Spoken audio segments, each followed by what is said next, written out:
last week, but... No, I don't know. Okay, I think are we good? We should be. The light's on. Are we ready? It's when it flashes. When it flashes, I think is when it's on mute. Yeah, we're going. Is it picking it up? Okay, good. Hi. Hello. Hi. Welcome. To Romance on the Rocks, a drinky book club. Where we drink and talk about books. We haven't started drinking it, by the way. Just saying. You're just always drunk, Stina. Yeah, no. I'm Christina. I'm Laurel. I'm Claire. Yeah. How's everyone doing? I don't even know what day of the week man. Everything's on fire. Yes. So welcome. If you're tired of, honestly, this is because sometimes you get tired to listening up to the murder podcasts. Yeah. Because it just adds depression on top of depression. We will Even make you... if it's like My Favorite Murder, right? Which is comedy and crime. But it's still kind of depressing. We promise this won't make you sad. It might make you a little unhinged. Or ask what the fuck is happening. Or weird you out. Because that's what But we all need that, right? Well, and we spend a lot of these books asking what the fuck is going on. And in between the books, we text each other lots of memes and videos. Yeah. That we will need to start sharing on our socials at some point. Definitely. That make us laugh. Once, one of us that manages the social media figures that shit out. You. Yeah, me.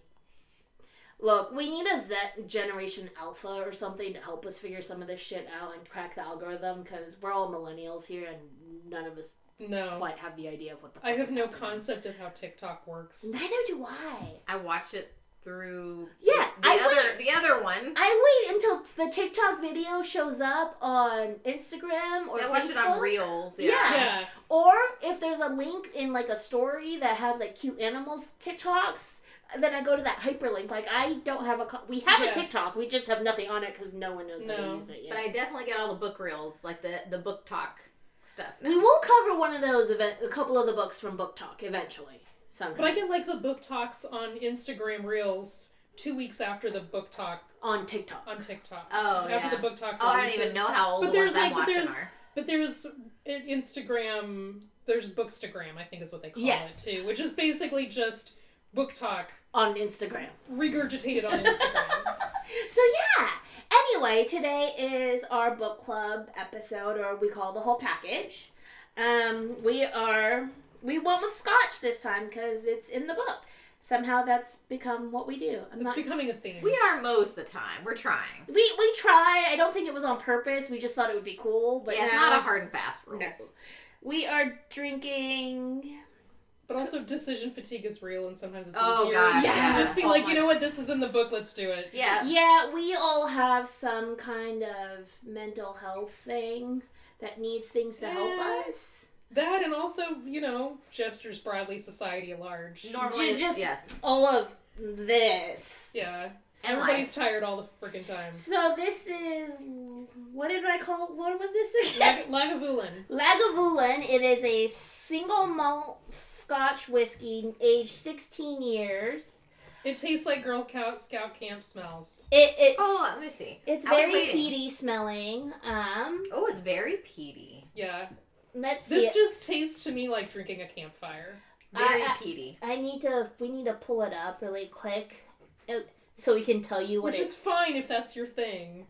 It's supposed to... It's good. Oh, so it says, according to their website, it says the body is long, elegant, peat-filled finish with lots of salt and seaweed.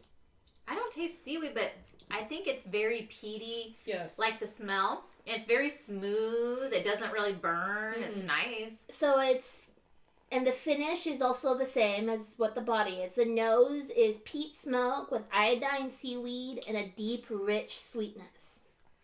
I get a little vanilla out of it, too. In the palate, it says, dry peat smoke fills the palate with a gentle but strong sweetness, followed by sea and salt with touches of wood. So essentially, we're drinking Bernie Ocean. I like it. It's good, though, yeah. This is, so our tech... I think it's very, very peaty and smooth and nice. Dougie talked about wanted to try a really good scotch, and because he's not into scotches these days, because he used to drink Costco scotch. Now, there's nothing wrong with Costco scotch, but he wanted, like, scotch. So our tech guy, who is our connection to hard to find boozes sometimes. Oh, like yeah. the good Yes. stuff. But he's good with scotches, but he's also my rum friend. Yes. And so he brought this to us. And it's one of the scotches that I really like. Like, there's, like, maybe less than half a bottle left. But we do have some backups in case we didn't like it. We had a backup. We had a Johnny Walker Blue Label blended Scotch whiskey. I'm not going to go into the details of Blue Label. Johnny Walker is really common, really popular Scotch blend that people drink. But yeah, and what's funny is we didn't even buy the freaking Johnny Walker Blue for either of our tastes. Why did Wasn't you? it your dad who likes Johnny Walker Blue? Yes, well, that, and it's also a bit of nostalgia because this is one of the liquors that I learned how to drink on with my grandfather as a child. Don't come at us, he's gone, and, well, it's at this point, it's after the fact. Grandpa's that age. Yeah. Yeah. But it was also because we were on a cruise. Shout out Virgin Voyages. Just FYI, they're really open cruise, so if you're not comfortable with certain things, just don't do it. It's adults only thing. You've seen some things on those cruises. It's a lot of fun, though. Like, we made friends with a bunch of, like, gay couples. Yep. Like, we did a cruise in Europe with met a gay couple, and then when we did the cruise for over the holidays a few years ago, we ran into that exact same gay couple. What are the odds of that? And so, like, it's so much fun. But again, if you get weirded out by, like, openness and inclusivity, maybe it's not your thing. You went to we went on a cruise with a bunch of swingers one time, didn't you? Well, there were swingers. Like, it's not pineapples overt. everywhere. It was the upside down pineapple. And again, if that's you, great. Like, it was just it was interesting. Like, the first time we got on this cruise ship, we were very confused. Like, the first time we cruised with Virgin, we're like, what are we looking at? Because they do something called Scarlet Nights, and it's a big ass party throughout the ship, pool party. It's a lot of fun, but I say this with the most amount of love in the world. It was some of the gayest shit I've ever seen. I love it. And I was like, if I was prepared, I would have had a blast, but I was not expecting it. Yes. Oh, yeah. Yeah. And so it was like, what am I looking at? But then the more it got to be really fun. Like, you can't be a bear in, like, suspenders and, like, booty shorts dancing and being one of the best dancers of the crew that's dancing throughout the ship. It was the best time. But again, if it's not your thing and you get offended by that, don't go. And why are you listening to us if you get offended by that stuff? Yeah, you're not our demographic, sorry. Probably not. Because again, we're inclusive.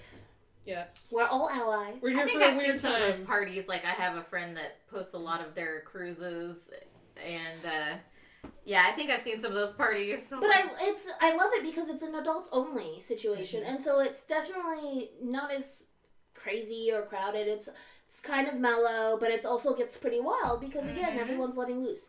But anyway, we digress from why we got the Blue Label. As it happens, that trip we had a couple of things happen. They had to switch our staterooms, and so they gave us extra onboard credits. And then a couple of excursions and stuff got, like, canceled or rearranged or whatever. So as an apology, we got more onboard credits to the point that by the end of this trip, we still had a ton of onboard credits left to spend. Like, I got braids. Was that the Europe trip? No, this was after that trip where we were texting you while we were drunk. Okay. That was another trip. But again, that trip we also kept getting onboard credits. Oh, yeah. But, like, this trip, we had so much onboard credit that and considering how much stuff costs on cruise ships to do some of this stuff, it'll give you an idea of how much onboard credit we ended up with on this ship. I think we almost ended up with, like, $2,000 total in onboard credit. Oh, wow. So I got braids, intricate braids done. Oh, fun. And then Dougie, got a facial and shaved. Oh. I got a spa day. Ooh. Nice. So, like, I got to use, like, the onboard, like, spa area. Yes. And then I got, like, a 90-minute massage and then a 90-minute facial. Like, aren't you guys also, like, some kind of status with Virgin? A little too? bit, but, like, it doesn't get... But this was, like, our first cruise with them. Oh, like, gotcha. Which probably would have been part of it, too, is that, like... Because they were trying to come back again. But, like, we've had that happen other times. But, like, I got a tattoo on this cruise. Like, it wasn't a big one. It was one of the little flash tattoos that they had. But, like, I didn't need something intricate because it's a small piece. Mm-hmm. And even though it was a small piece and it was flash, I got it because we swam with sharks. So, of course, I got a little shark. So it was fine. That's the squid ink one, isn't it? Yes.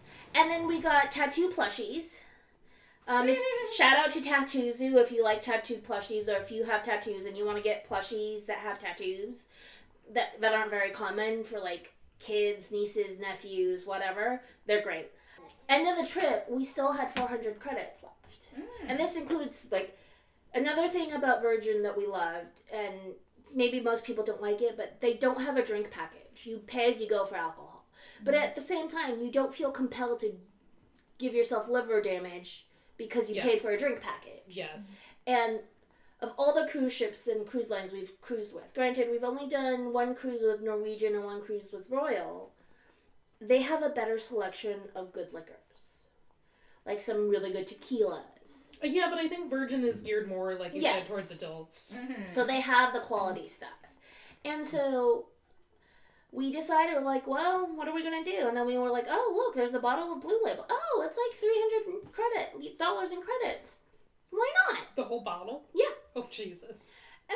And so we got it for the credits, and like... Fair enough. It's like, well, Dad likes Blue Label, and granted, Dad's a lightweight now and drinks vinegar wine. Well, mess shit, and don't get me started on that. It's sat in the corner of your kitchen for years. Oh, yeah. So it's the jug cooking wine that you can get in the market. Yeah. It's like, That my mom... Okay, so that my mom bought before she passed. So this has got to be, like, at this point, 9 years ago, almost a decade ago. Yeah. Now, but like it's turned to vinegar at this point because my rule is if I don't drink it, I don't cook with it. I don't bake with it. I don't do anything with it. And it just sat in the corner. But then my dad would come in and would want to drink something and would be like, oh, I'll just drink vinegar wine. And I'm just like, we have all of this good booze in the house. Like quality liquors and quality liqueurs even. We have good beers because Dougie's a beer guy. Yep. Mm-hmm. And he's drinking vinegar wine. So we got Blue Label. And then we brought it to him and he was like, no, I'm good. I'll have the vinegar wine. So finally I just gave up and poured the vinegar wine down the drain. So he has to drink the good stuff. Yes. But anyway, that is how we got the Blue Label. Yes. And I don't know, this is definitely a sipper. We're probably not going to be that tipsy on this discussion. Unless we give up and go to the tequila we brought up as the backup. Yeah. Which we will talk a little bit about. Claire knows this tequila because I dragged Claire to a tequila tasting situation with me. It was an equal amount of tequila tasting dragging going on. You didn't have to coerce me or No, anything. It was, hey, there's a tequila tasting hey, they're doing a tequila tasting and they were giving away a free bottle of Fortaleza, and I was like, fuck yes. Yes. So this is called Siembra Vales. It is a Lowlands Jalisco tequila. It is a reposado. And it is, let's see if I can find it. Sorry, we did not do as much prepping as we normally do, so I have no idea what I'm talking about. So anyway, what we learned at this tequila tasting is that there's like different regions where tequila comes from. So like I think the Lowlands has one flavor profile and the Islands tequila has a slightly different flavor profile. Yeah. It was really interesting. It was, and part of why we did this too is because one of the guys I knew from one of the restaurants that we were regulars at did it and was like works as a distributor or whatever now. Yep. And so we did this. So this is the highlights of this is volcanic soil, rainy summers, and earthy tequila. So this is the lowlands of Jalisco. And again, I'm not going to go into too much detail because we might not be drinking it. This is just the backup one. We'll probably have more. We'll have it on the website to link to their website as well. And we'll probably drink it on another episode. Oh, 100%. Or if we decide we don't want scotches, we're ready to go and drink it. And so we might interrupt and talk about this a little. It's a repo, so it's not going to be the añejos that I think we've covered a couple of times. So it's a little bit lighter in flavor. But we'll get to it, and I'm talking really fucking You're talking fast. A lot. Hand me the Johnny Walker Blue. I want to give that a... Yes. Should I give that a try? I really like the last one. Well, if you want, try a little bit. Give me a splash of the Johnny Walker so I can try. I'm just gonna take a splash. Just a splash, because I like the other one. Yeah, this one is really good. I've surprisingly enough never had Johnny Walker. I don't think I have either. This is how I learned. Woo. And this one is a pretty safe one to learn on because it's not a It's a horribly blend. expensive bottle. Blends of anything are normally but as far as whiskey tastier. goes, Well, the blue label is the pricey one. You're going to want to go with the red or the black. Those are the more budget friendly. Blue label is the highest. One of the higher. But what I'm saying is But that if it's you're not just like drinking straight, what would we suggest for people though? If you want to try it and start, I would start with blue or red. Mm-hmm. Red is like if I remember correctly. This is good. This isn't so peaty. It's a nice balance. Okay. It's a nice balanced whiskey. I feel like I need a palate cleanser. How much is a bottle of blue, by the way? I mean, I said moderate because for you and I, $200 to $300 for a bottle of whiskey. This was $300 was what we paid for it. Okay. I don't know. See, then there's me. I'm like, I pay my like $30, $40, maybe $50 for my rum, maybe at the very most. Rum. So there's Red Label. I don't smell any peat. It's a blend. There's Red Label, I believe. This is also whiskey. So Scotch whiskey is what is peated. Yeah. And this is not Irish. This is a blend. Blended, so it's not going to be peaty. Irish whiskey doesn't have the peat. Oh, so this is an Irish whiskey. It's not. So it's a blend. It's a blend of Scotch and Irish. You're not going to have as much. Yeah. But there's lots of. I don't remember the levels. I know Blue Label is definitely one of the higher ends. It's good. It's smooth. But it doesn't have that peat. It's a good way to kind of get intro to stuff before you get into it. No, that's very good. It's good too. Yeah. It's just not that peat that the other one has. Yeah. I mean, granted, I'm the booze head, so it makes sense that I'm talking about. And this one isn't so hot, right? No. So, when I'm getting people started on, a bourbon it's not or, hot, a whiskey, it doesn't have, that heat behind it that some of them do. You want to work yourself You're not gonna burn. To the You're just going to enjoy it, higher proofs. And what's nice with our little group is we all have different types of liquor that are our favorites. Mm-hmm. And then we introduce each other to the different kinds. I'm getting all of our friends into tequila. Yes. Because I love it and I refuse to not let people not like it. Although there is one friend that can't drink it because every time he takes a sip it makes him want to puke. But that's okay. You said, we have a pretty wide range of liquor drinkers here. And we share the bourbons. Yeah, I mean, Christina's gotten me into good tequila. Douglas has gotten me into good bourbon. And I'm starting to branch out into the rums and the whiskeys. Mm-hmm. Right? Yeah. Look, I like all liquors except for vodka and anything that tastes like licorice. I'm with you on that. I'm with you on that one, but Jaeger just makes me think of college. Oh, yeah, Jaeger bums in college. No. I didn't even like them then. Our bartender friends, every time we go out, would always go out of their way to, because we would go to the same bar. It's fancy cheers, as I like to call it. At least one cocktail every time we went, they would always give us something with either a mini bottle of Jaeger up in it or with absinthe. And that was because they really wanted to get me into at least being comfortable with it in my cocktails. I do not like it. No, but they are really good at blending the flavors so where the absinthe doesn't make you bleh. Yeah. I just don't like that. Yeah, that anisey, the black licorice flavor. For example, I think this episode will probably come out in March, post Mardi Gras.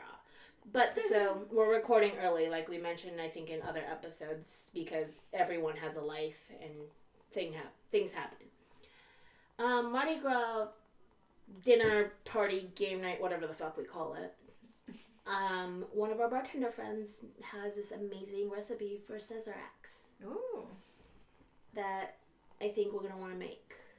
The lethal ones. The ones. Maybe you can put the recipe dinner. on our website.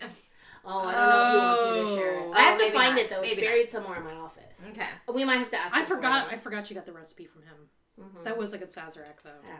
So we might do it, and it fits the theme with the Mardi Gras, New Orleans, whatever. There was something. Oh no, it was New Year's that you were going to do the other drink, and I. The caipirinhas? Yeah. Oh yes, we had caipirinhas. Yeah, maybe that's what I was thinking. Yeah. But that's a Brazilian. The Sazerac was not as lethal. No. Those dinners are always lethal as they are. That was a very good but that's because you get 5 full-strength cocktails.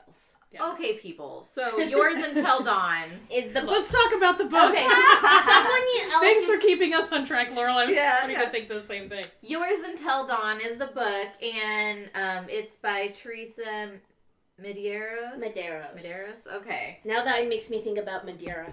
Yes. And this was, full disclosure, my first like deep foray into like Regency that was not Charlotte Bronte. Oh, okay. I'm not normally a Regency girl. Like, that's not normally my scene. I didn't hate this. Regency was how I first got into romance. Oh yeah, yeah.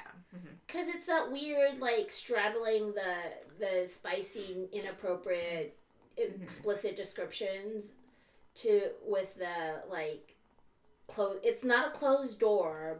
No. But you have to figure out what some of the words mean. Anyway, do you want to give us the description about the back page description, whatever, of the book? I don't have it pulled up though. Here. All right. So, from Amazon. Was she an angel of mercy or the devil in disguise? Gabriel Fairchild's valor during the Battle of Trafalgar earns him the title of hero, but costs him his hope for the future. Abandoned by the fiancé he adored, the man who once walked like a prince among London's elite secludes him in his family's mansion, cursing his way through the dark days and dark nights. Prim nurse Samantha Wickersham arrives at Fairchild Park to find her new charge behaving more like a beast than a man. We'll get into that. We'll get into that in a second. Sorry. After their first fiery confrontation, she engages the arrogant Earl in a hilarious battle of both wit and wills. Although he pronounces her a tart, vinegary creature without an ounce of womanly softness about her. See, I told you I highlighted that. Yeah. He is secretly intrigued by her dry sense of humor, her lack of pity, and the bold way she brooks no nonsense from him. Whenever she is near, he feels the stirrings of desire he never thought he would feel again. As Samantha begins to let the light back into Gabriel's life and his heart, they both discover that some pleasures are best explored in the dark. Alrighty. Emphasis on the more beast than man. Yes. Okay, first, before we get into it, there will be massive spoilers. I'm sorry. Oh, but yes. Those are things as we always. have to talk I mean, about. this is supposed to be a you've read the book group. Yes. Basically. Or a you don't want to read the book, or maybe you do want to read the book. Maybe you do want to read the book. But we're going to basically spoil the plot. this one is going to be a massive spoils up front. I think the other ones we've done to date, like, you can still read and be you like, can still read and like find stuff out because maybe we tried to like limit some of the spoilers. No, this one we're just going to massively. But spoil it's a really off the quick bat. read, so you could pause and you could go back and read it and then come back. Yeah. Yes, but again, the reason we all laughed when they said more beast than man is we all agreed within the first like chapter or two or It was like the the first chapter that I was like, oh, this seems very familiar. It's Beauty and the Beast. It leans very heavily into Beauty and the Beast. For me, my first thing though is it's Eros and Psyche, because that's one of the original Beauty and the Beast stories. Yes. And so that was the group text I did with the girls. I was like, and this. But this came off. This came off to me like I put this down in my notes. Was very much like Beauty and the Beast and Cinderella crossover fanfiction goes mainstream. It kind of is. You know what I mean? Like the Cinderella vibes, I didn't really get right off the bat. The Beauty and the Beast, they smack you upside the head. But the Cinderella vibes don't come in kind of really until the end. Yeah, of the book. Where you find out a little bit more Yes. about. It was just like. It was a solid 50-50 at one point that he was going to open a door and it was either going to be the library or the dance hall, the ballroom. Yeah. Yeah. But like this one didn't lean into it in a bad way. No, it was a really good way of doing the Beauty and the Beast. I mean, it's a trope for a reason. It's not bad. Oh, absolutely. No. We actually picked it though for it being like left at the altar. Yes, and we'll get into that a little bit more. Yeah, because that was the trope. We forgot to say that, didn't we? Yeah, well, I mean, it's okay. There's a reason. Yes, this was the book we picked for the read of this month. So again, I feel like let's emphasize this so people don't get confused as we start sharing on social media or like if you ever go to our Patreon. Our January, this is coming out of March, so this is like 2 months in advance because we do every other week and people have lives and we wanted to have a backlog because... We pre-record these just to make sure we have just enough to keep the cadence. Yeah, and people have lives. So each month that internally we'll read a specific trope. So for January, which we're releasing in March, we did Left at the Altar, Jilted Bride and or Groom. But somehow we ended up with Beauty and the Beast. Technically he was jilted, but that's it. It was very... He was jilted before the book started. Yeah. This was Jilted Lover / Left at the Altar. Yes. And it was jilted. Just not like a big piece of it, I feel like, in a way. But like, to kind of spoil the plot a little bit, it's like, how did I put this? It was reconciliation via deceit. Because like... it was Jilted Lover, but they end up together. Like, she jilts him, and they end up together at the end. Mm-hmm. And there's a whole, deceit. Like, twist. It's supposed to be, like, quote-unquote twisty, but within the first, It wasn't very twisty. I'm like, this is... First, I mean, you know they're kind of okay, so it's Samantha and Gavin. Gabriel. Fuck, why did I think his name is Gavin? Gabriel. Okay, Gabriel. They were keeping with like the biblical theme. Yeah. Gabriel is supposed to be blind.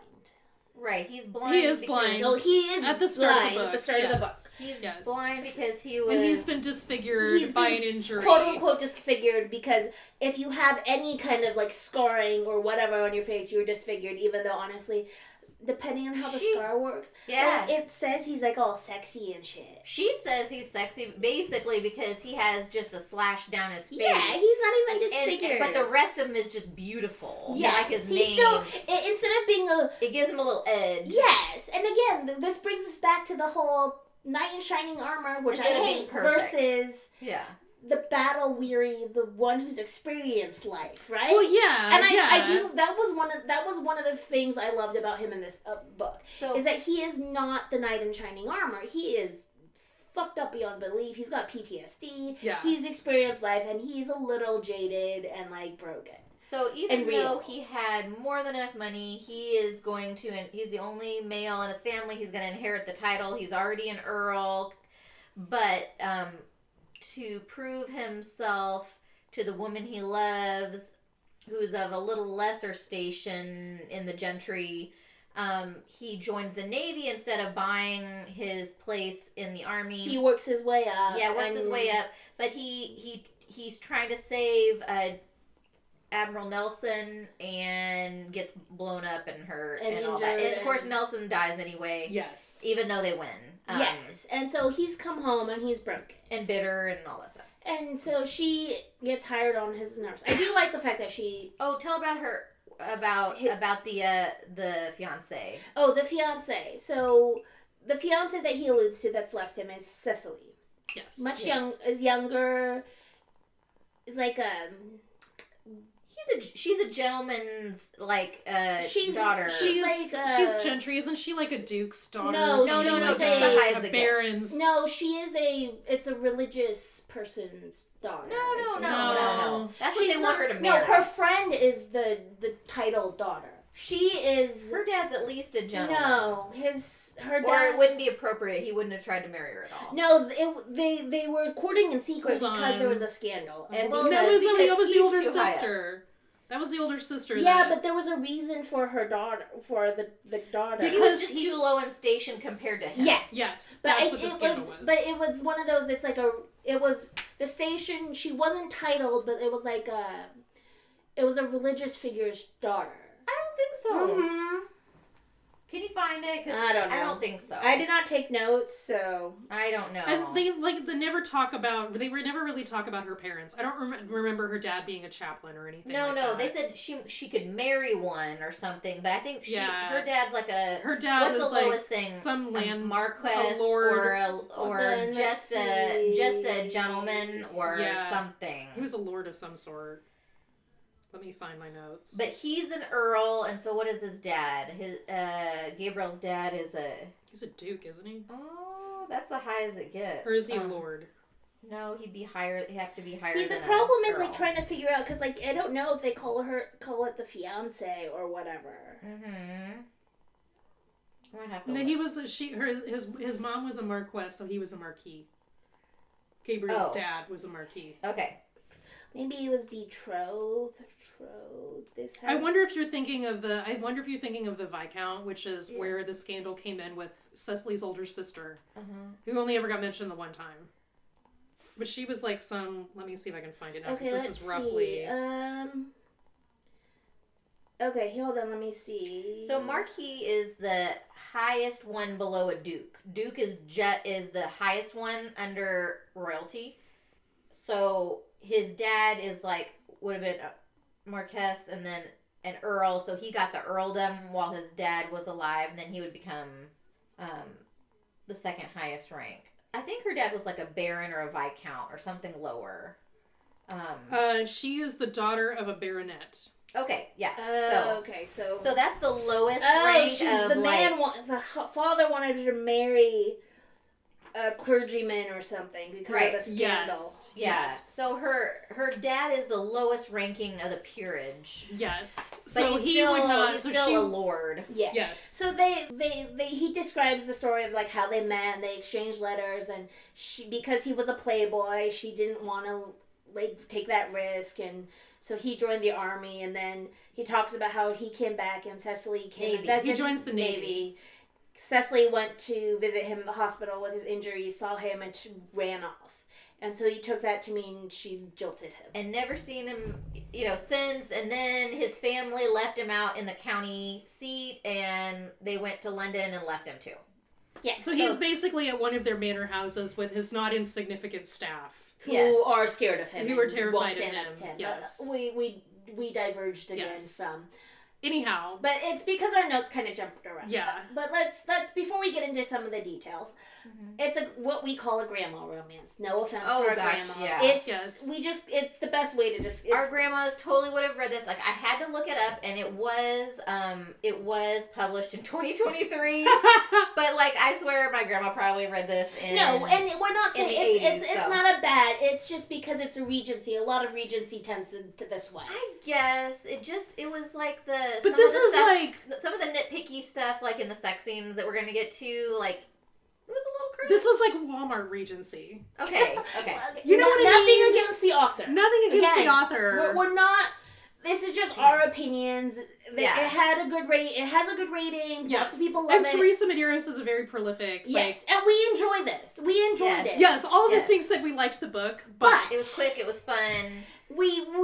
These are just personal takes, personal issues. Do not come at us. We're not attacking the author. Yes. We love it. I like Regency. More. I mean, I don't expect everything to be Bridgerton. No. Bridgerton, the show is very... It has a lot of DEI.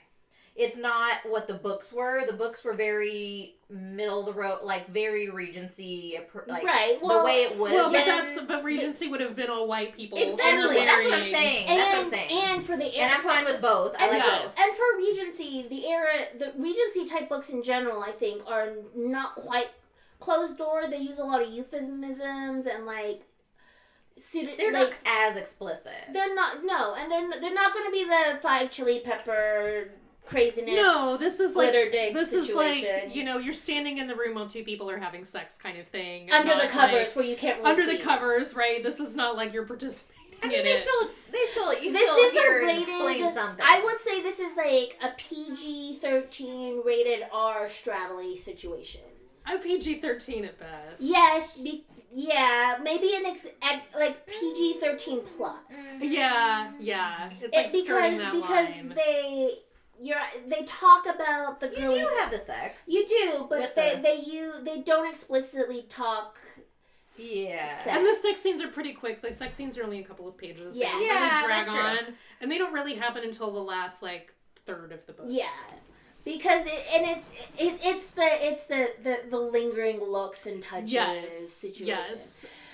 There's a lot of stirring of the loins going on before anything actually happens. Yeah. So it's not it's a nice break. It was a good read. It's a solid book. Yeah, it's a nice quick read. And it's a nice break from the crazy smut that some of those get into, like my rabbit holes I go down. And it wasn't unhinged crazy like one of the other books that we've read recently. What happened to the damn sister is a question. That one is a great question because the sister gets mentioned we once. talked about Gavin. Conspiracy theory. We talked about Gavin a lot. Yeah. Gabriel. don't know why it's because one of the other books I'm reading has a Gavin in it. And that one's the Regency name. Yes, we will. Not a Regency. We will talk. It will get covered in a later. Is that the unhinged? Yeah, it's gonna be on one of our quickie. Quickie episodes where one of us will do the book report, and we've already decided I'll do this one because there's glitter dicks. Anyway, Gabriel. So wink, wink for the next time. Yes. Gabriel. But we didn't talk about Samantha. This is his nursemaid. Again, we're gonna spoil it. Yeah. Within the first couple of chapters, I kind of was like, this is Cecily. So she's pretending to be very uptight, wearing really ugly colors, wearing her glasses, really prim and proper, really. But you can tell. But it's Cecily. Yeah. But there's also correspondence going back and forth between the two of them, which I didn't catch the first time, but when I kind of did my breeze through reread of it, I was reading some of their letters. Shit, yeah, no, this was just not subtle at all, was it? I'm just an idiot. Why would the letters be at the top of every chapter if she wasn't Cecily? Yes. And so, but they talk about her sister once, and then the sister is never mentioned. Yeah, the sister had a scandal, and I kind of actually really want to know about what happened to the sister. Well, it sounds like the sister had an affair with a married guy. Well, yeah, so the sister's the one who had the affair with the Viscount, but I feel like that would be a bigger deal towards the end of the book when she goes back home and hides out. But they talk about her friend who isn't mentioned in the rest of the book. The sister and the best friend is mentioned at the very end. The sister's mentioned at the very beginning, and that is it. That's it. But I like the friend. I liked the friend. I want to know more about the friend. And also, I have to know about She's going to turn out well. She helps her the whole time. Apparently, she and her family are off on the continent on tour and covers for the sister. Yeah, well, covers for Silly, saying that she's with them when really she's playing nurse. Yes. So again, we spoiled the book. Yeah, so that was the cover basically. Is that Cecily told her parents that she's traveling with the friend so that she can go to not Gavin's estate, Gabriel's estate. You got me going now. To Gabriel's estate to basically try to win him back. And again, or at least make sure he's okay. Yes. Yeah. And again, this. But she doesn't just go back. She goes back in disguise. And everything. The glasses on and everything, and he can't fucking see, and she's still just kind of right. I don't know, man. The glasses just felt very kind of hand wavy. I'm gonna put on a pair of spectacles and nobody will recognize this me. This is the whole Batman. This is not the Batman. The Superman. The whole Superman Clark Kent disguise. The second you put on glasses and an ugly dress does not mean that no one can recognize you. Or you put on glasses and don't have the little curly Q that Superman always. Yeah, because if she's younger than him, she's not far off in age from his sibling. Gabriel's oldest sister, who was 22, 21, I don't even know if she's somewhere in there. No. She was old enough. Yeah, she was on the oldest two were on the oldest Silly.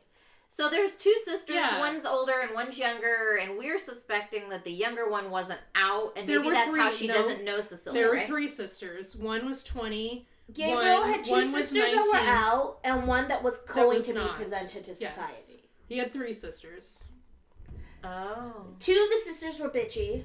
Yes. One was cool. Yes. I thought there was one bitchy and one cute little cool younger. No, there were three of them. Which is why I say it was really weird that they get there and they don't recognize her at all because she would have been at court. They would have been in the same circles in the ton. Yes. Because at all these balls. Because they met at a Lord's ball. Right. But and they keep going to the same balls. Even after later on when they bump into each other again. We don't understand debutantes. Yeah, I just have a really hard time on grasping that nobody recognized her. She wore glasses and ugly clothes. Okay, but still that doesn't change your facial structure or your hair color. It's not a Mrs. Doubtfire. Because she cut her hair I totally get it. He's blind and of course the servants don't know her, but when his family shows up, they all should have recognized her. Or at least kind of been this feels very weird. Mm-hmm. Right, which doesn't happen until the end. The family is unconcerned that her story doesn't match up. Well, really knows the story to detail. The servants know the story a little bit. Then there's the references. The references end up being from her friend's parents that they forged. That the friend forged. Yeah, but still, it was the parents. What I would think would have been somewhat suspicious. The more we talk about this, the more complicated this actually turns out to be. Yes. It was very straightforward. Yes. But anyway, I think we've digressed. Anyway, it was like a bit. suspension of disbelief, right? I had a hard time believing that, like, the family didn't recognize her. Me too. And then, like, there's toward of sorts the last third of the book, they finally consummate their relationship, right? But it's because Samantha is, like, threatening to leave because all of a sudden, not fucking Gavin, Gabriel's vision comes back. Or is going to, like, start to slowly come back. But Like, anyway, just start to slowly come back, right? So, like, they consummate the relationship, and then later in the book, they do it again, and she's Cecily, not Samantha, and he doesn't recognize her, and I'm like, come on, man. Well, he doesn't recognize her as Samantha. He doesn't put two and two together. But he doesn't put two and two together. Yes. In theory, Like, he how? says he's hate fucking her, and then like he doesn't recognize as the woman that he loves, Samantha, that he just enjoyed the company of. Anyway, we'll get to that a little bit because we keep jumping around. I know, we keep jumping around. This is something for me. What the hell or what the fuck is going on with all of these descriptions and all of these romance books that we've been talking about in book club? I don't remember if we've talked about it in the other books that we've talked the quickies episodes or her book report episodes. With describing skin as like golden skin, the sparkle, the glimmer. Like, why?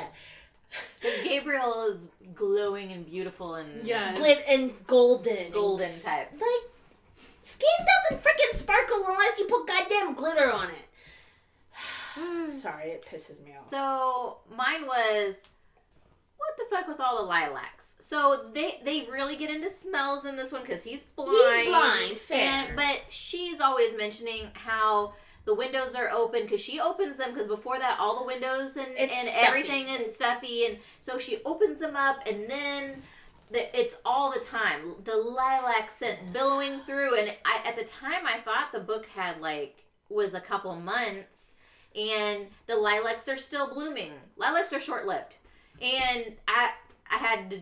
Yeah, and then we realized later that she was really only there for a couple weeks, so maybe, but the lilacs all the time. Yeah, it was a little bit too much with the lilacs. All the time. And then we get into the lemon verbena. So he's always obsessed with her lemon verbena. Yeah, she wears lemon verbena. So Samantha wears lemon verbena. Cecily had a different scent. I misremember what it is now. It was like a florally one that was so wonderful, and he smells the letters. He can still smell it on the letters. And she can smell it on the letters. Like this beautiful floral scent of a lady. Well, as someone who's with perfumes, I'm really impressed that she can switch, because most of my signature scent, I can't do heavy florals. I like heavy florals for me. Mine, I have to go more masculine, more citrusy scents.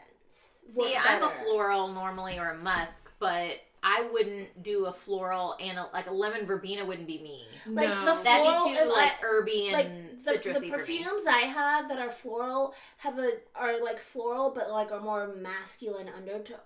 The floral is are muskier undertones. Musky undertones. It's very dark corners, very sensual kind of scents. I can't do the florals. Plus, the florals make me gag. I like florals, but it works with you. But there weren't as many options for women back then either. Yeah, that's true. Yes. But anyway, we did that. Okay, we got the scents. We covered Clark Kent glasses shit. Okay, the back to the sexy shit. Yes. So I highlighted a whole bunch of them, and they were, for me, they made me like a little cringy with how they described a woman's. So pussy. It was like when the curls, her curls, her slit, her wet curls and slick slit, and the whole throbbing rod. Womb, throbbing womb, basically. And the guy's throbbing rod. Well, they lost me a little bit when they basically started heavy petting in the woods after she had almost burned to death. And he saved her from a burning stable or something like that. And they're like, oh god, let's do it. Oh, he hits his head when he saves her, and that's how he gets his vision back. Because apparently there's a blood vision clot. Starts to come back. Yes. But we also have this, how do you not recognize... And he hasn't banged anybody else in this time. He hasn't fucked anybody else.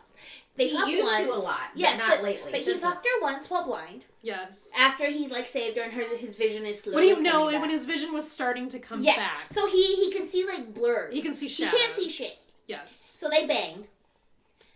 And then she runs away because he can start seeing again. Doesn't want him to know that she doesn't want to be recognized, basically. So she takes his Which letters. really was a non-concern. Yes, because he was blind, right? Well, no, it was the Cecily thing.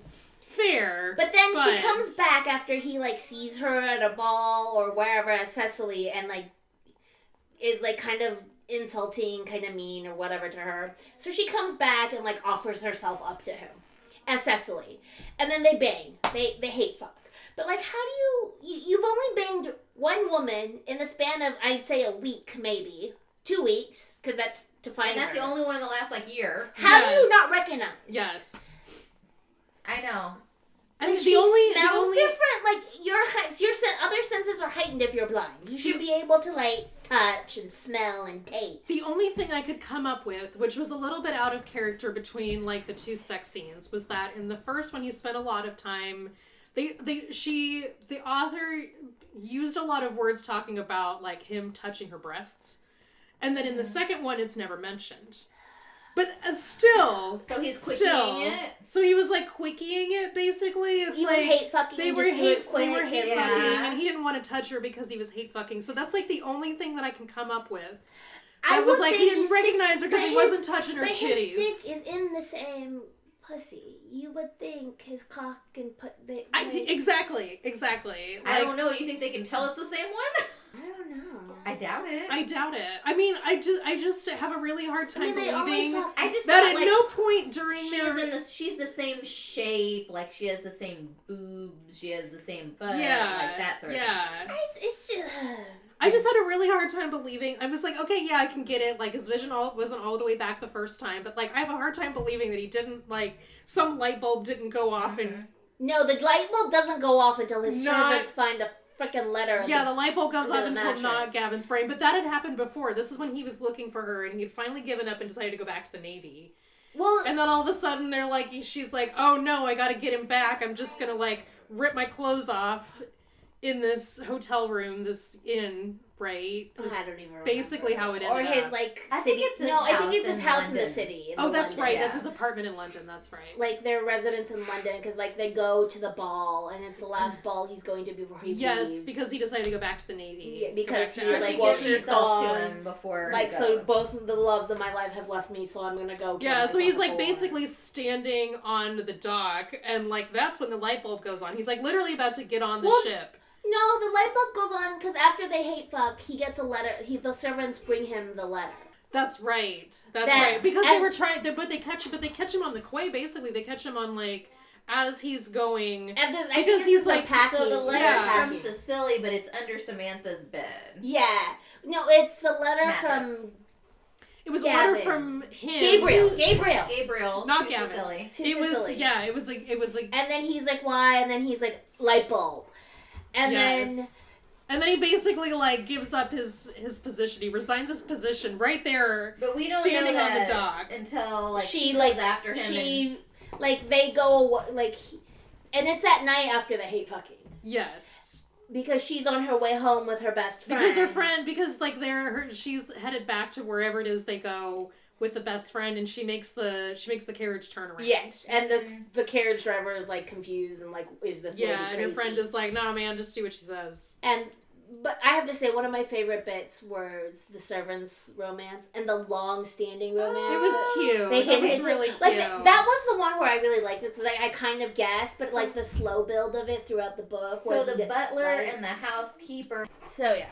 Kind of a little bit forced. It was at the end there, right? It was a little convoluted getting them back together there. Yeah, the romance, which is why I prefer the servants. It was exciting. Yeah, that was fun. Yeah. Especially where, God damn it, his name is Gabriel. Where Gabriel is like, so are you guys gonna finally get married? Like, what the hell? And they're like, you knew, and you're not gonna fire us? Just make an honest woman out of her. You're fine. Like, whatever. Which is really cool. Which I like. Yeah. We should just title the episode Gavin at this rate. Yes. Poor Gabriel. Yeah, I guess we could. Let's just call it Gavin. Just Gavin.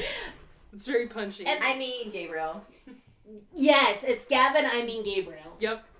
But he has horrible family. Like, what is with the horrible family? So does she. What is with this fucking horrible family? Her parents are assholes too. And It's this whole title, the appearances shit, I think. Yeah, it's like that. Yeah, but I don't know. I mean, you care too much about. I can't imagine that every Regency parent everywhere was a Regent. No, I mean it right? seems like the dad. It seems cares, like a trope, but he's kind of got the tropey type attitude, and then there's the sisters, and the one is a real bitch, and then the little one is sisters and the mom brother. Yeah. Yeah. But the mom is the one, like, she can't handle him not being the perfect golden boy that he always was. Yeah. She says that he might as well have died, and of course he overhears and suspected that's how she felt. And Samantha / Cicely yells at him. Her. Fuck, I'm getting everybody confused. Yes. So, like, it's just like, okay, look, I don't mind. I know it's a thing in romance novels, but, like, is it Cecily or Cecilia? I'm pretty sure Cecily. it's Cecilia. It's Cecily. Her name is Cecily. Yeah. Oh, no, you're right. It is Cecily. But, like, I just, like, give them normal families. Maybe nothing, like, crazy, nothing horrible. You know? And it's like, they all get over it. Well, I get over a lot, but not what the mom said. That would be hard. Yeah, it's like, you don't say, that's horrible. Yeah. That's just horrible shit. It is. Well, the two older sisters were kind of insufferable, too. Oh, yeah. Well, because they picked up from mom. Yeah, they And really all didn't about, care. like, It was all about all them. they cared about was, like, how they looked and who they were going to get married and their, like, societal standing as well. Yeah, the only one that was like, I'll stay and take care of him was the little sister. That worshipped the brother. Yeah. Yeah. That was cute. And the collie, the random dog. The dog puppy. was cute. Oh, yeah. I did like the dog. The We dog should was a mention nice touch. Samantha gets him the dog. A dog. Yeah, because again, he's blind and needs help. So she teaches him how to walk with a walking stick. Well, Samantha goes for a walk and finds the dog or something like that. No, brings it was back. I think it's. I forgot. I read this book once and didn't take notes, and then went into a rabbit hole. So the fact that I'm retaining and remembering some of this shit is kind of impressive, but also I think my brain just stores random shit like this. She talks about someone that lived near her that was blind, that had a dog that was super loyal, and that helped. Yes, And so right. she went and got a dog for him. That's right. And he was like, what the fuck, this dog is a pain in the ass. I don't want the dog, and she's like, no, you're getting it. And then he steps in, She's like, dog no, pee. you like the dog. He steps that in was funny. dog pee That and, like, was- freaks yes. out, and then banishes the pup outside. And the pup just spends its entire time just wailing. Yes. Until he gets so fed up, he brings the pup back inside. Yes. Because the puppy has to be under his feet, has to snuggle him on his Which pillow. is honestly how we all end up with the dog sleeping in the bed with us. Yes. And occasionally, Inevitably. depending on the size of the dog, falling out of the bed. An entire other human falling out of the bed. Well, I like big dogs, so I have a pony dog. He's the sweetest, but no brain cells. Yes. My other favorite thing relating to the dog, well, there's a couple. How the dog, who they named Sam, takes Gabriel to find Samantha after the whole blowout with the parents, which is really sweet. But also in the epilogue, Cecily and Gabriel, I remembered, Good job. have a daughter they named Samantha. So every time they yell for Samantha or Sam, it's either the dog or the daughter both come running, which is just silly and a fun little, like... But the dog's the one that leads him blind to her to save. Yeah, because she takes the dog to go look for him. Right. Yes. And His ends up in this, feelings like, are hurt. abandoned, like, hunting cottage or whatever on the property. And then she hurts herself, falls off a ladder, sets the thing on fire, and banged her head, so she's unconscious. So the dog he sees the fire and or smells the fire, and then the dog comes back and makes noise or trips him or something and takes him to the dog. Yeah. The dog takes him to Cecily. We're just gonna call her that because I'm getting all over the place. Yes. And then he drags her out of a burning building, but he's also hit his head, which is why he gets his vision back. Yes. Because apparently you bang your head a second time, the blood clot goes away. Yes, and that's what leads to the oral we talked about earlier. Yes, something hand wavy like that. It's this thing. Look, it's a Regency. Hey, at least we didn't get them fucking on a horse. Fair. Or in the carriage. Or in some random goddamn meadow. I mean, sure, there was the heavy petting in the forest. Yes. But Yes. It was cute. I enjoyed it. I mean, but we've also read a lot of just like totally off the wall, unhinged Stuff lately. craziness lately. So it was nice to have something that was like easy and quick and nothing weird or crazy. And there was the random disappearing sibling and best friend. But I didn't catch that until the second read. And then there was like he didn't recognize her the second time around plot hole, but that was not as big of a plot hole as like there was no like spinning on the penis or like because they didn't talk about the penis. Like, you can't have spinning on the penis if you're not. Fair, if they don't talk about the penis. Or just like I don't But there were curls and wombs. Yes. But it's a Regency. They're not going to have kinky sex. Yeah. Exactly. Regency novels don't go into kinky sex. Fair. The kinkiest they go is if they fuck but on what a I horse. mean is that it was not just like completely off the wall, just like what the fuck even is this? Yeah, the spinning on the penis or the weird squatting and changing position on the penis without the penis leaving the pussy kind of situation. Like that doesn't work. I'm trying to remember like what unhinged things happened in one of the other books That's okay. The double penetration with the vibrator and the dick. That was in the book report. Or no, wait. That was in the one that you did. Yeah. Christina. The one that I did. Yes, we're going to release that before this one. Sorry, we had to think about that. But yes. But like it wasn't unhinged. It was it's a good Regency. Like, should we think about our ratings here? Yes. Yeah. So for books, we've got Swallow, Sip, Spit, and Read Well Drunk. This was a sip. Sip almost swallow because it was a quick, good. It was a good read. It was a good sipping read. Yeah. We enjoyed it. Yes. I did not require copious amount of liquor to get this book. And it's not. It was a good read. There's nothing like crazy or weird. It was a good It's one of those like nice take a break from whatever heavy stuff or whatever unhinged stuff you're reading. This is a nice like one of those. Let's jump to the spiciness before we talk cocktails. This was like 1.5. This was like Dick's while you're standing in the room and they're doing it under the blankets. Yeah, so like we mentioned. Well, again, it's a disturbing lack of dicks because first of all, they don't talk. There about were dicks penises. in it. There were dicks in it. But they didn't refer to the dicks. That's why it's a 1.5. They referred to her anatomy. They said cock a lot. Yeah. Well. Yeah. Enough. Fair, but it's a 1.5 because there was 2 sex scenes, a couple of pages. It was somewhere in between. They used a lot of euphemisms. About 1.5. It was a lot of euphemisms. It's like it's not one. It was not like dicks have entered the chat, but there were dicks in it. There was sex happening. Oh yeah. You know what I mean? Twice. Okay, twice. Which is again a couple of pages of sex because again, it's a Regency novel. You're not going to have chapters of super descriptive sex or foreplay. There was no foreplay. There was no except for there was heavy petting. There was heavy petting, but not foreplay. Like, okay, seriously, guys, foreplay matters. I think apparently, unless you're in a Regency era romance novels, in which case you just like lick her boob a little bit and then go straight for the full Monty. Yeah. There was no weird piercings or anything like that. Okay, but that would not have been a thing. No, you can't. No piercings happen in Regency. Except maybe ears a little bit. They weren't. I mean, I shouldn't say that. I'm pretty sure that in the French court it was mentioned at some point that. I don't remember. Somebody look. They don't call it a Prince Albert for like no reason. That's not related. That's not actually. It has nothing to do with this book. We'll probably talk about it. It doesn't have to do with Prince Albert. We'll have an episode in the future where we're going to have questions because, again, none of us have experienced of this peatiness before we go to before no. So the drink ratings. This is like an all-inclusive resort for me. Like, I'm not normally a Scotch girl, and I like this one. I like this a lot. Four cocktails. Yeah, this is definitely 4 cocktails. This is good. But this isn't like tequila religious experience either for me. No. Yeah, that was fun. This is tequila nirvana. See, 5 would have to be like my very, very favorite rum. Yes. But this is definitely all-inclusive Well, resort. so we do have a 5 4 tequila that was Claire's religious experience for her whole I don't like tequila situation. Okay, but that has since been replaced by the Extrañejo Arete. Yes.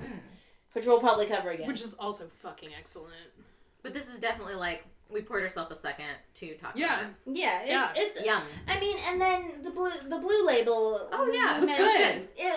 Blue label's a good like middle of the road. I'd say. Yeah, like a happy hour. 3 good happy hour. It's a good happy hour. Yeah, it's nice and but balanced. There's a reason this is like, Yeah. This is all inclusive for a reason. But yeah, so again, this is a shorter episode because the book isn't as long and we spent a lot of time talking about The book wasn't as long, and like I said, there just wasn't anything just like totally weird. off It was the like wall. it was just nice, a good just like It's a palate I need cleanser something. book. Yeah. It's a good palate cleanser. I would almost be like, this is like a good beach read. You know what I mean? Like, I kind of put it down for a couple weeks and picked it up just because life. And I remembered all of the plot points from before, right? What and was it that totally I saw? lost. It was a reel or a TikTok to reel or whatever, but it was a thing about like, it was like raw dogging super spicy romance novels. I'm like, yeah, I've done that. I've done it on the plane. Yeah. Next to my mother, who is We've very talked about curious this. and likes to ask about God. what I'm reading. That was something that drove my mother crazy Yeah. when the Kindle came out, like reading on like phones and stuff. Is it drove her crazy because she always loved seeing what other people were reading. Yeah. And then getting ideas for books like that, and it drove her crazy. So talking about that, like this, like I always say, is this a book I would lend to my mom? Yeah. Because she likes romance novels. She does like romance novels. She's not like a big This is prude. a romance novel. You're not gonna like freak your friends out if you lend it to them. Look, No, I would you feel... could suggest this. Unless they read smut with you, like us. Yeah. Like if you have like a normal friend and they're like, oh, I wouldn't mind a romance with some, little okay. The non-kinky friends. Yeah, like I would feel comfortable recommending this to my mom. This is something I would have read as a middle schooler. That's not normal. I'm just No, saying. but this is me finding my This mother's is you. books I would because not- I ran out of books. Exactly, but we would not suggest this to Like, I wouldn't give this to my No. fundamentalist Christian friend, but, like, I would definitely recommend this to, like, my mom. Or if my boss was like, hey, have you read any good romance novels lately? I would not be... Embarrassed. I would not be embarrassed to name this I one. think we all read this on a device. Like, I try to get the book when I can, and sometimes I'll read it on the book and on my Kindle, but I don't think any of us had a hard copy of this book for whatever reason. I can't remember. We got it on sale. It was like $5 or something like guess that. We so. got It it was was like on sale. And Yeah. That's the problem, is it'd be hard to lend if you don't, obviously don't get the... There is a Yeah, way but, like, to recommend lend, it. Yeah, there is a way to lend on Kindle. It's just if you lend it, you can't read it on your Kindle. Yes. Yeah, that's... Yes. But again, it's one of those things. Overall, again, It was borderline cozy read. I think that cozy read is a thing now, right? It was like borderline cozy read, right? Like, okay. nothing crazy happened. No. Because it was like cozy, right? Like nothing just totally off the wall. No. You're just like... Right? There was no like falling out of trees, or like I said, spitting on the penis. Or I mean, she fell off of a ladder. That's true, but that was like the most exciting part of it, and it was like half of a chapter. The game on the lawn. Oh, The that blind was man's fun. blood. Okay, but that was fun. Yeah, but that was was a fun like. Right, like the only like really kind of like dramatic part was when she got trapped in the stable. Yeah. But it was all in the of, fire. It was all of half of a chapter. Yeah. Right, and like it wasn't like, oh God, the beam fell on her and I had to lift it off. Superhuman right? strength. No, it's you just feel around for her, pull her out. Pull her out. Right. Get hit in the head in the process. Get hit in the head in the process. But of course, when I was like, something's gonna happen that's gonna give him a sight back. Like again, we said super freaking predictable. Yeah. So but you know what? Sometimes that's not bad. Right. But there was all that stuff with the doctors, and they said he's never going to get it back, and the one was like, well, something could happen. Yeah, and that's your clue, right? I mean, this is like Victorian Regency era. Medicine was No. This was where they would still bleed you. Yeah, Oh, yeah. but I think that if like totally unhinged shit is happening in your Regency era book, like That's pretty weird. that's pretty weird. Yeah. You know what I mean? Like I did remember there was a Regency book where like the description was about like him fucking her doggy style on a chair. yeah, but this isn't That was a spicier Regency though. this isn't like fantasy, spicy, romantasy, or whatever they call it now, right? It's like I feel like that genre lends itself more to like just absolutely unhinged. And at off-the-wall least shit. this was definitely a stronger female character. Yes. And not a one-dimensional Prince Charming. Yes, That's true. Yes, That definitely made it. I did like Cecily a lot, right? She was Yeah. not kind of like this shrinking violet. No, she was like, character. I won't go with you. I won't marry you unless you prove yourself a real, or like not a player. You're not- And she pops Yeah. off on the mom. Yeah. Oh, yeah. You know. Yeah. And like forces him. She's like, to, oh, you're beautiful. You're an earl. You're going to be a marquess. You're like, I'm going to marry you. No, she's like, you're a rake. Like, fuck you. I'm not doing that. Prove yourself kind of situation. Yeah. Yeah. I mean, he picked Hal. Yes, and I do have to say, I like that. I like that they're not, it's not the... But she also felt guilty for basically pushing him into something where he ended up hurting himself. Although, to be fair, a lot of the Regency novels don't involve the knight in shining armor, Prince Charming situation. It's usually a reformed playboy. Yeah, that's true. Which makes it better. Because it's a little bit more depth to the character. Yeah, or like a, high society jerk. Yeah. That's kind of... It's not someone who's Prince Charming, because no. Again, it's a diatribe you've heard from me. I cannot stand the Prince Charming knight in shining armor situation. I don't want to read it all the time. I think that's why I liked Beauty and the Beast. Because it's Stockholm Syndrome and all that crap, but it's the Beast. He's a monster. Yes. And she is not a wilting violet. She stands up to him and stuff, Yes. She doesn't fall for the muscle jerk because he's a gorgeous muscle jerk. Well, but the whole thing with Beauty and the Beast is he was, not...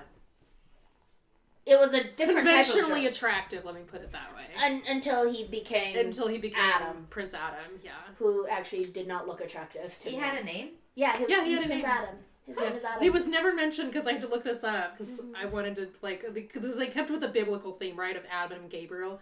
His name is never actually mentioned in the movie, but, in whatever media that Disney has done since Beauty and the Beast has been released, have said his name is Prince Adam. Oh. So it's they made canon. It up later? They made it. I think his name was always there. It's never mentioned. I think it was in the book. Yeah. To be fair, though, I had a friend in high school who was super into Disney, and that might have been where she told me about it, because... I remembered he had a name, but I had to look up what it was. Beauty and the Beast was one I saw a couple times, but, I was just a little too old to, I don't know, it wasn't my favorite. Now that I'm older, I like it more than I did when I was younger. Of the original classic Disney, before, before Disney Pixar merged, Beauty and the Beast was always my favorite. Yes. My favorite was Little Mermaid because I love the songs. The songs were really catchy. They're really catchy, and that was the only one that had such catchy songs at that point. And of course the whole mermaid thing and being a little girl and all that stuff. And what's hilarious too is because I'm the one that loves mermaids and ocean and shit in general, tattoos galore. That was not my favorite. Oh, that was so my thing. My college roommates for my birthday one year, they couldn't.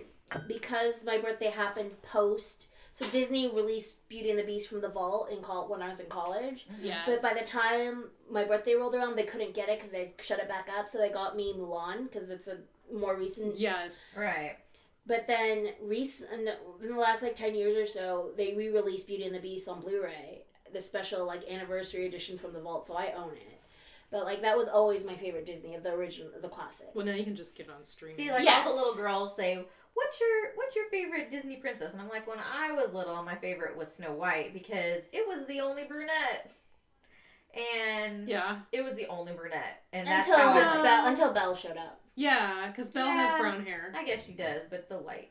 I always thought Snow White's hair was darker. It's black. Snow White was black. It's black, yeah. But it's everybody else, because it's raven hair and Snow White skin. They're all blonde. Yeah. Cinderella was the first princess I saw. Mm-hmm. That was the first, but I didn't like Snow White, and I didn't like Sleeping Beauty as much. Oh, either. I my family always talks about that. I screamed when the prince killed the dragon in Sleeping Beauty. I never liked Charming or Philip. I don't know. Honestly, though, my favorite retelling of modern Disney shit is Once Upon a Time. The first 6 seasons. It's a television series. And it's convoluted as fuck. But it's so good. It's so good. They retconned so much to make that But it's so fun. Yes, they retconned it. And it's the main character... Spoilers if you haven't seen it. The main character is Snow White and Charming's daughter in the real world, not in fairy tale world. Mm. And then she gave up her son for adoption, except her son was adopted by her step-grandmother, the Wicked Witch, they're all the same age, though, at this point. All the women and all the characters. Mm. Wasn't it the witch from Snow White? Yeah, it was the from Snow White. I'm trying to remember the plot, it's been so long. The Wicked Witch, and who is Snow White's stepmother. Mm-hmm. The Wicked Stepmother. Mm-hmm. but is now her step-grandmother adopted her son. So now they're co-parents. Yeah, it's super fucking convoluted. It's super convoluted. It's so fucking convoluted. But I love it because Rumpelstiltskin is the beast. Is hot. Rumpelstiltskin is the beast. What? Yes, he's hot. Rumpelstiltskin is the beast in Beauty and the Beast. What? And like, there's an author, because it's like a fairy tale book, so there's like a book related to the story, is like Geppetto is Pinocchio. Mm-hmm. And then I think he was the one who was hot. I'm pretty sure he was. And or was it Rumpelstiltskin's son, who is the main character's? Is this like an adult version of like the Descendants, where they all no, have, like, it's not the kids Descendants. It's not the. It's no, a whole it's not. It's of, his son. You're right. It's his son. Yeah, it's Rumpelstiltskin's son, who is the main character. So the main character is Emma, baby daddy. Oh god. And it's super convoluted. And then the wicked stepmother from Snow White, the evil queen, that's who she is, falls in love with Robin Hood, who ends up having a baby with the wicked witch. It's Captain Hook, who I thought was hot. Killian. Okay, so got them mixed up. Sorry. So the evil queen, who's the who is Emma's step grandmother, adopts her son. So her step great grandson, who is Rumpelstiltskin's grandson. Pinocchio. This is a convoluted. Yeah, it's so good. I think you need to add another. Yeah, for the sparkle tally mark to the sparkle shimmer. Yes, we will. Skin. But like, it's so convoluted. Skin. It's such a good, but it's a fun show. But yeah, the main character. It's on Disney Plus. Oh, okay. She falls in love with Captain Hook, who's hot. And the evil, yes, and the evil Captain queen Hook is hot. The evil queen falls in love with Robin Hood, who ends up with her stepsister, who is the Wicked Witch of the West or the East. The I'm green so one glad you remember the plot of this, because I don't remember. I binged watched this and rewatched it, and I own the Blu-rays. Falls in love, gets tricked into a relationship with the evil queen's sister, and has a baby with her. And it's all convoluted, and yeah, the dwarves are there, the Little Mermaid shows up. Like, it's so convoluted. It has everything. But I love the first 6 seasons. I didn't go into season 7. Okay. But it's a really fun, complicated, it's a fun watch, and it's complicated, and I went down a rabbit hole. Yeah, I wouldn't mind. It's a fun read. You get, Cinderella shows up, like all the characters from Disney show up, and they retcon a lot of stories, and they borrow a lot of stories. Which they have to. Yeah. Because all these stories now, they make it so they all intertwine. Yeah. Yes. So anyway, it's a fun show, but like we got into this because this is a retelling of a Disney. Yes. Grimm's fairy tales, whatever thing. Yes. So yeah, it was fun. Yeah. Quick read. I think that's everything. Yes. Yeah. Like, listen, subscribe, please. Thanks for listening. Yeah. Convince your friends to listen. Seriously, just subscribe and don't listen. We understand that. Yeah, whatever. Just let this run in the background. Yes. Follow us on social media. We still haven't figured out TikTok, so once we figure that shit out, we'll do that. Is that everything? Yeah. We have a Patreon. So. That's it. Ish. Again, we had rewards. We haven't quite figured all of that shit out because, again, we're just now learning how to podcast. Yeah. And of course, we do this a little tipsy.